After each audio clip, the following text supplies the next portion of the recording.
Obrigada por ceder esse espaço. Bom, vocês estão fazendo um álbum agora que é um álbum temático, não é uma coisa muito fácil de encontrar. Esse álbum tá andando já faz uns 3 anos, mais ou menos, não é isso?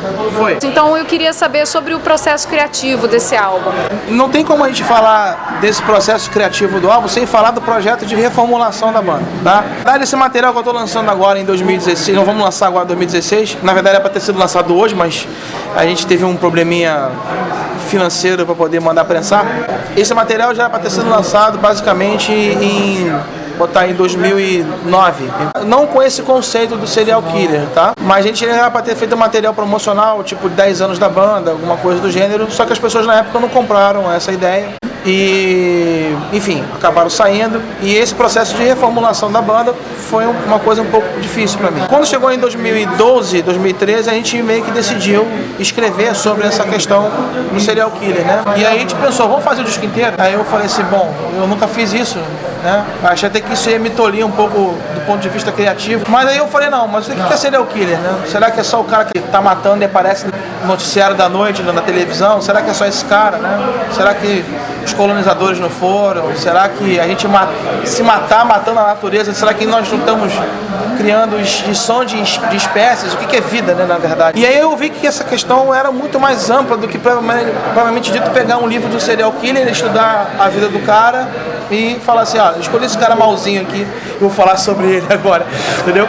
E eu falei assim, não, essa coisa é muito maior, né? É onde está o serial killer? É um pai e a mãe que joga a filha pela janela, a filha que mata os pais por causa do namorado. Isso está no nosso dia a dia, na verdade. A gente escolheu fazer isso, primeiro pela questão de estar preocupado com essas questões, mas a gente percebeu depois que a gente não viu que nenhuma banda tinha feito. Eu falei, isso aí eu gosto dessas coisas meio inovadoras, assim, as coisas meio diferentes. E aí foi assim, eu não sei se, é lógico que tem as bandas de death, de thrash metal, já deve ter escrito sobre um serial killer em algum momento.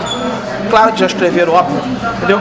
Mas eu não sei se foi o disco todo, eu tenho minhas dúvidas. E se teve, foram poucas oportunidades que isso aconteceu. Então foi nessa linha que nós trabalhamos. O processo criativo foi difícil, porque a gente teve que escolher umas pessoas ruins para poder falar sobre elas. E principalmente para mim, que sou vocalista da banda, teve um caráter interpretativo, porque é meio estranho você pesquisar um serial killer e em algum momento você tem que interpretar como se fosse na primeira pessoa e falar, eu sou o cara que fiz isso, para que isso apareça no vocal, de uma maneira interpretativa. Não é só o timbre, né? É o que você transmite. Você tem que encarnar. Você tem que encarnar, encarnar. E aí, quando a gente começa a pensar dessa forma, foi um processo um pouco difícil, nesse sentido interpretativo, mas foi uma experiência extremamente enriquecedora, porque eu pude me expandir musicalmente em termos de vocal. Lógico, eu tive ajuda, vocês devem ter visto também na entrevista do Sari, que fez a coprodução. Ele me ajudou muito nesse sentido. No nosso teaser, né, ele diz que a ajuda dele não foi muita. Eu acho que foi fundamental, porque me fez olhar a interpretação vocal de uma outra forma e me ajudou muito na hora de cantar. Isso foi muito rápido. Aí na hora de gravar a coisa foi mais tranquila, foi mais dinâmica. Teve take que eu fiz de primeira. Para a construção desse álbum, quais foram as referências sonoras mais importantes? A minha referência sonora, né, que eu contribuí, até diversificando um pouco, eu curto muito Black Sabbath, então eu procurei trazer um pouco dessa linha de baixo para algumas músicas, que inclusive estavam incompletas, não é isso?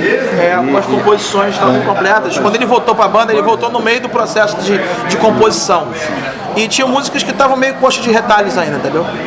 Aí eu falei, cara, ele vai resolver o problema, porque se eu não conseguir resolver, alguém tem que resolver, né? Então, eu falei, cara, o que você tem pra me oferecer aí, cara? E foi impressionante que eu não tocava com o Zé há muito tempo, né? E a gente não compunha há muito tempo junto, né? Ele saiu da banda em 2001, né? 2001. E aí, depois de 15 anos, o cara voltou pra banda e falou assim, não, peraí, eu vou... 14 anos, no caso, né? Ele me passava justamente a ideia da música em si, do serial que estava sendo falado ali. Em determinado momento, ali estava faltando um pedaço da música, o solo. Nesse momento aqui, quero expressar isso. E a gente procurou dessa forma ir montando o que estava faltando de uma forma bem foi aí que a gente conseguiu costurar, entendeu? Eu acho que qual é a diferença, se você perguntar qual é a diferença do No Hope para esse disco, né? Essa aqui eu acho que talvez seja a tua pergunta. O No Hope, na verdade, muitas pessoas não entenderam a proposta do No Hope. A proposta do No Hope foi ser old school. Se você ver a minha voz, parecia muito com o cara do Nuclear Assault. E as pessoas não perceberam isso. Eu cantei inspirado, eu ia cantar com a voz que eu canto hoje. Aí na produção do No Hope foi o seguinte, o Sidney falou assim, cara, desculpa, isso tá uma merda. Volta pra casa e tenta outro time melhor. Eu saí de lá puto, né, cara? Aí eu voltei pra gravar o No Hope, foi assim. Eu falei, eu tenho isso aqui pra apresentar. Em 2 dias eu arrumei o time. Não pergunte como eu fiz, eu fiquei puto. Aí eu arrumei o time e falei, eu gostei disso, vamos gravar. Foi assim que a gente gravou o No Hope, entendeu? E a proposta foi ser old school, a gente usou afinações altas, né? Afinação do padrão do que era usado nos anos 80, 90, né? A proposta foi ser old school. Depois dessa entrevista, eu espero que as pessoas ouçam as músicas que estão lá no YouTube com outro olhar. Aí desse disco já foi diferente, né? A gente procurou ver um lado mais sombrio, porque as letras sugerem esse tipo de coisa. Então eu, logicamente, não podia fazer a voz igual que eu tinha feito anteriormente. E eu tive que buscar outras referências. Mas as minhas referências, ele é do Black Sabbath, a minha, pô, é thrash metal alemão, thrash metal Bay Area. Quer dizer, não tem uma banda específica, entendeu? Algumas bandas, inclusive, algumas críticas, né? Falaram que o Savant tinha algumas coisas que pareciam com o próprio Artillery, cara. Eu tenho resenha lá em casa que eu falei, pô, Artillery? Tá, eu adoro o Artillery, mas eu não pensei nos caras na hora, entendeu? Foi a coisa muito fluida, foi tranquila de fazer. Pra mim é muito tranquilo fazer isso. E teve alteração nos integrantes da banda durante o processo, né? Entrou a Millie. O que isso influenciou na composição? Na verdade, a Millie já entrou no final. A Millie entrou, na verdade, num bonde andando, entendeu? Essa é a verdade. Porque já estava tudo gravado, eu estava me preparando para gravar os solos que ela gravou no CD, que na verdade foram 3 ou 4 solos. Aí eu tive a ideia, eu falei, porra, tá entrando na banda, ela já vai ter que tirar todo o disco, né? Vamos dar uma chance. Eu resolvi dar uma chance para ela. E eu falei, Millie, olha só, eu tenho uma proposta para te fazer, o que é? Você vai gravar 3 solos do disco. Ela tremeu um pouquinho na hora, porque ela nunca tinha gravado solo, mas ela foi bem, ela apresentou algumas coisas, umas ideias interessantes. Acho que o solo que ela fez foi não posso falar o nome da música ainda, mas foi uma música que eu acho que vai falar de um serial killer japonês, entendeu? E vocês vão ver no disco, espero que vocês gostem. Quando eu vi aquele solo eu falei, opa, eu acho que eu fiz uma aposta certa, entendeu? Então, foi por aí. E a gente vai ouvir alguma palhinha do disco agora no show? 4 músicas. Legal. 4 músicas. Vai ser 1/3 do disco, na verdade. A gente tinha projetado até lançar o CD hoje, mas infelizmente nós não fizemos isso. Problemas monetários, intergalácticos, interplanetários. O momento do país também, né? Tá essa difícil. crise. E também nós estamos pensando também em fazer, a gente poderia fazer hoje somente pelo formato digital, né? Até me perguntaram isso. Por que você esperou para fazer junto com o físico, né? Eu acho que a gente não pode perder um pouco da essência. Eu acho que o digital é legal, é dinâmico, é a nova geração de hoje, mas se nós estamos aqui hoje foi por causa do físico. Eu sou um pouco saudosista nesse sentido de lançar, né? Tava vendo o pessoal aí lançando em vinil, eu falei, vou pensar em fazer um negócio desse. Cara, eu ia te perguntar isso agora. Se você ia fazer em vinil, já que tem essa raiz profunda. O coração manda eu fazer, mas eu não sei se o bolso vai deixar. Porque infelizmente a gente não tem gravadora, tá sendo tudo feito pelo novo selo que é o Meu Bolso Records, entendeu? E aí vai ficar um pouco difícil de a gente fazer isso no momento, mas a gente pensa em fazer um lançamento futuro com vinil porque o material merece e eu acho que as pessoas vão gostar. Durante as formações da banda, vocês tiveram uma mulher uma vez e agora pela segunda vez tiveram uma formação só com homens também. Agora conta aí pra mim, como é que é ter a Bela ali no meio das feras? Eu acho que a pergunta tem que ser o contrário, como é que a Bela se sente no meio das feras, entendeu? Mas ela não tem que... Ela não veio, né? Até agora, ele tá chegando já. Eu acho que, na verdade, eu acho que tem que ter um tratamento igualitário. Eu acho que não tem essa parada se a pessoa é homem ou mulher, né? Eu acho que o Savant também ficou um pouco mais também de vanguarda nesse sentido, né?